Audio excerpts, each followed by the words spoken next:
പക്ഷെ ഒരു കാര്യം നമ്മൾ ശ്രദ്ധിക്കേണ്ടതായിട്ടുണ്ട്. നമ്മുടെ കോൺഗ്രസിൻ്റെ പ്രധാനപ്പെട്ട നേതാവ് രാഹുൽ ഗാന്ധിയാണല്ലോ. ഈ രാഹുൽ ഗാന്ധി നേരിട്ട് കോൺഗ്രസും BJPയും തമ്മിൽ ഏറ്റുമുട്ടുന്ന ഏതെങ്കിലും സ്ഥലത്ത് പോകുന്നുണ്ടോ? ഏതെങ്കിലും സംസ്ഥാനത്തിൽ പോകുന്നുണ്ടോ? ഇപ്പോൾ ഗോവയിലെ രാഹുൽ ഗാന്ധി എന്ത് റോളാണ് വഹിച്ചത്? മണിപ്പൂർ, ബീഹാർ, കർണാടകം, മധ്യപ്രദേശ്, ഇപ്പോൾ ഏറ്റവും ഒടുവിൽ പുതുച്ചേരി. പുതുച്ചേരി എന്ന് പറയുന്നത് നമ്മുടെ കേരളത്തിനാണല്ലോ തുടങ്ങുന്നത്, മാഹിയിൽ തുടങ്ങിയല്ലേ.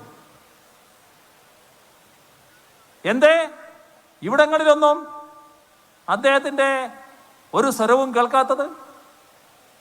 അതിനെതിരെ ഒന്നും പറയുന്നതായി കാണുന്നില്ലല്ലോ. എന്തുകൊണ്ടാണ് BJPയുമായി നേരിട്ട് ഏറ്റുമുട്ടുന്ന, കോൺഗ്രസ് നേരിട്ട് ഏറ്റുമുട്ടുന്ന സ്ഥലത്ത് നിന്ന് ഒഴിഞ്ഞു മാറാനുള്ള പ്രവണത രാഹുൽ ഗാന്ധി എന്ന കോൺഗ്രസിന്റെ ദേശീയ നേതാവിനുണ്ടാകുന്നത്? നിങ്ങളാരാത് ചോദിക്കാൻ എന്ന് ചിലപ്പോൾ പ്രതിപക്ഷ നേതാവ് എന്നോട് ചോദിച്ചേക്കും. ഞങ്ങൾക്കൊന്നുമില്ലപ്പ. എന്നാലും ഒരു നാടൻ ന്യായം ചോദിക്കുന്നതാണ്. നിങ്ങളൊരു ദേശീയ നേതാവല്ലേ?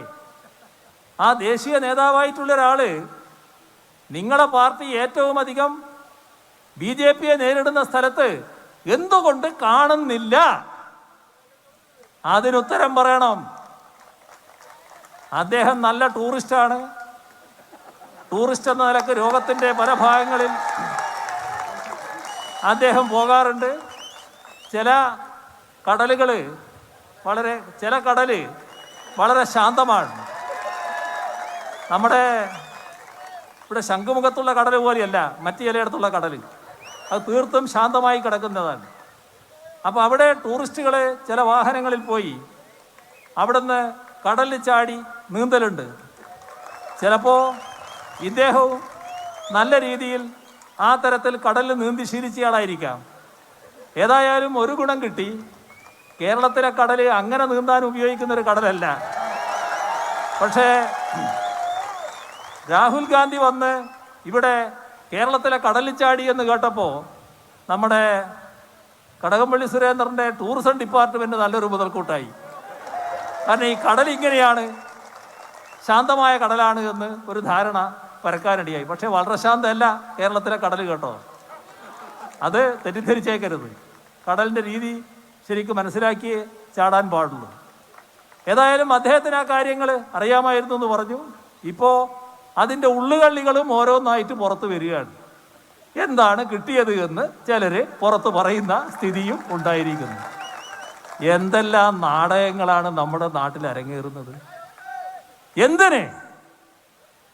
ഞങ്ങളെ മറ്റൊരു രീതിയിൽ ചിത്രീകരിക്കാൻ അല്ലേ? അതുകൊണ്ടൊന്നും നാടിനെ തെറ്റിദ്ധരിപ്പിക്കാനോ നാട്ടുകാരെ തെറ്റിദ്ധരിപ്പിക്കാനോ കഴിയില്ല. കാരണം LDF ജനങ്ങൾക്കൊപ്പമാണ്, ജനങ്ങൾ LDFിനൊപ്പമാണ്. ഇത് നല്ലതുപോലെ ഇനിയും നമ്മുടെ നാടിൻ്റെ പ്രതിപക്ഷം മനസ്സിലാക്കേണ്ടതുണ്ട്.